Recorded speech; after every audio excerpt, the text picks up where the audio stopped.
Les chaînes de valeur des filières mangue, karité et bétail-viande sont des produits locaux qui sont peu exportés au Mali. Cet atelier vise à informer et sensibiliser les petites et moyennes entreprises sur les enjeux liés à l'exportation des chaînes des filières indiquées. Pendant 3 jours, elles auront à s'approprier la stratégie nationale de développement des exportations et son plan d'action 2022-2025. Alors ce document, c'est un document important, très ambitieux, qui éventuellement met en place les processus et éventuellement les nécessités que les États privés et publics doivent mettre en place pour accompagner l'exportation et pour améliorer éventuellement la balance des paiements du pays, qui est un élément d'amélioration de la croissance du pays, qui est un élément éventuellement de réduction de pauvreté avec une augmentation des revenus. L'accent est mis sur les petites et moyennes entreprises.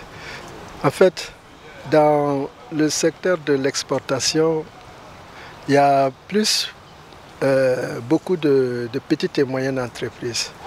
Donc, c'est des entreprises qui ont encore besoin de renforcement de leurs capacités, qui ont besoin de formation et qui ont besoin d'être informées aussi pour pouvoir développer leur activité. Dans notre balance commerciale, nous importons beaucoup plus, surtout beaucoup plus de produits alimentaires, de produits industriels. Il faut une stratégie maintenant pour inverser cette situation. La valeur des exportations de mangue a connu une diminution de 9,2% en 2021 par rapport à 2020, atteignant 5,152 milliards de francs CFA en 2021 contre 5,676 milliards de francs CFA en 2020. Les quantités d'exportation d'amandes de karité ont atteint 22 908 tonnes en 2020 contre 27 988 tonnes en 2021. Selon les statistiques du cadre intégré renforcé, unité de mise en œuvre. Cet atelier, accompagné par le PACA au Mali, permettra aux producteurs et aux transformateurs d'accroître leurs revenus.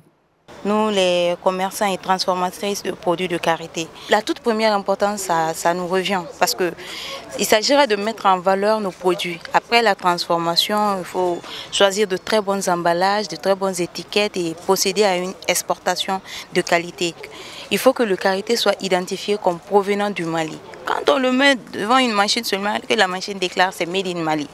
Voilà une vision qui s'étend sur les axes de développement industriel ainsi que sur la transformation et l'exportation de nos produits locaux au bénéfice des acteurs évoluant dans le secteur.